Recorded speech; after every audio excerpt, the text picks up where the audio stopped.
अहिल्यानगर मौजे देवदैठण तालुका श्रीगोंदा येथे मुख्यमंत्री सौर ऊर्जा प्रकल्पामधनं 24 तास 3 फेज वीज पुरवठा मिळावा या मागणीकरता देवदैठण येथील ग्रामस्थांनी महावितरण कार्यालयासमोर आमरण उपोषण सुरू केलं. मौजे देवदैठण येथील सरपंच आणि ग्रामस्थ यांनी 20/10/2012 रोजी वीज पुरवठा मिळण्याकरिता देवदैठण इथं उपोषण केलं होतं. याच मागणीकरिता 19/12/2022 रोजी अहमदनगर इथं महावितरण कार्यालयासमोर उपोषण केलं होतं. त्या उपोषणाची दखल घेत महावितरण कार्यालयानं गावात वीज पुरवठा सुरू केला होता, परंतु सध्या सुरू असलेला वीज पुरवठा अत्यंत त्रासदायक आहे. त्यामुळे शेतकरी अडचणीत आलाय. त्यामुळे शेतकरी यांना पूर्वीप्रमाणे वीज पुरवठा सुरू करावा. सध्या सुरू असलेला वीज पुरवठा ताबडतोब बंद करून पूर्वीप्रमाणे वीज पुरवठा करण्यात यावा.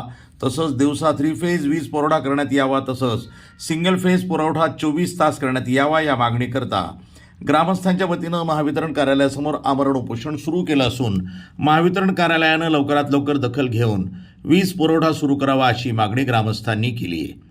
या उपोषणामध्ये सरपंच विश्वास गुंजाळ, माजी उपसरपंच निलेश गायकवाड, संतोष बनकर महाराज, शिवाजी वाघमारे, तुषार वाघमारे, नंदू ओहोळ, राजू कोरडे, प्रकाश बनकर, सागर वाघमारे, माजी उपसरपंच मच्छिंद्र गुंजाळ, वर्षा वाघमारे, यशोदा वाघमारे, सुजाता वाघमारे, संगीता ढवळे, अलका ढवळे, मंगल साळुंके, अमोल कवठाळे, दगडू वाघमारे, ओमकार ढवळे आदी ग्रामस्थ सहभागी झाले होते. मुख्यमंत्री सौर ऊर्जा प्रकल्पातून आमच्या देवदैठण या ठिकाणी 50 एकरावरती तो प्रोजेक्ट झालेला आहे आणि मुख्यमंत्री सौर ऊर्जा प्रकल्पाचा महत्त्वाचा उद्देशच तो आहे की शेतीपंपासाठी दिवसा वीज मिळण्याबाबत, आणि तोच कुठंतरी साध्य होताना दिसत नाही.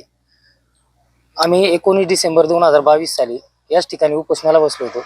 त्यावेळेस आम्हाला 2 शिफ्टमध्ये दिवसा आणि 1 शिफ्ट नाईट असं ठरलं होतं. त्याचं लेखीही दिलं होतं आणि त्या पद्धतीनेच, आणि सिंगल फेज 24 तास लाईट होती.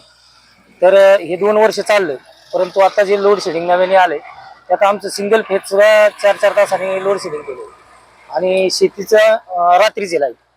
तर आमची सर्वांची ग्रामस्थांची मागणी आहे की शेतीसाठी दिवसा वीज मिळावी आणि 24 तास आम्हाला सिंगल फेज लाईट राहावी, कारण आमच्याकडे दुग्ध व्यवसाय मोठ्या प्रमाणात आहे.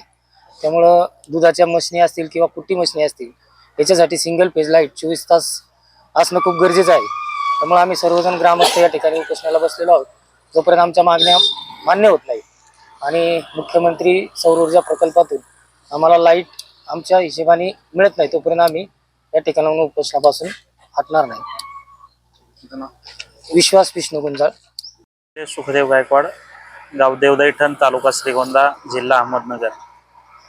आम्ही 2018-2019 साली मुख्यमंत्री सौर ऊर्जासाठी देवदैठण गावची जवळजवळ 52 एकर क्षेत्र हे सौर ऊर्जा प्रकल्पासाठी दिलेलं आहे आणि त्यामधून आम्हाला आश्वासित करण्यात आलेलं आहे की शेतीसाठी जी वीज पुरवठा केला जाईल तो दिवसा केला जाईल आणि 24 तास सिंगल फेज ही गावासाठी मिळाली जाईल.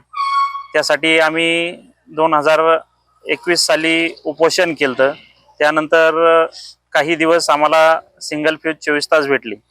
त्यानंतर परत तो वेळापत्रक त्यांनी विस्कळीत करून त्यांच्या मनमानीप्रमाणे वीज पुरवठा चालू केला. त्यानंतर आम्ही 2022 साली याच ठिकाणी डिसेंबर 2022 मध्ये याच ठिकाणी उपोषण केलं होतं.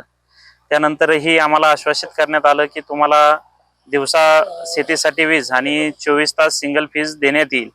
परंतु सिंगल फेज चालू केली आणि त्यानंतर 3 फेज आम्हाला शेतीसाठी दिवसा मिळालेली नाही आणि 1 जानेवारीपासून परत जी सिंगल फ्यूज आहे त्यामध्ये जवळजवळ 6 तासाची कपात केलेली आहे आणि शेतीसाठी जी 3 फ्यूज दिवसा भेटणार होती ती अद्यापही भेटलेली नाही.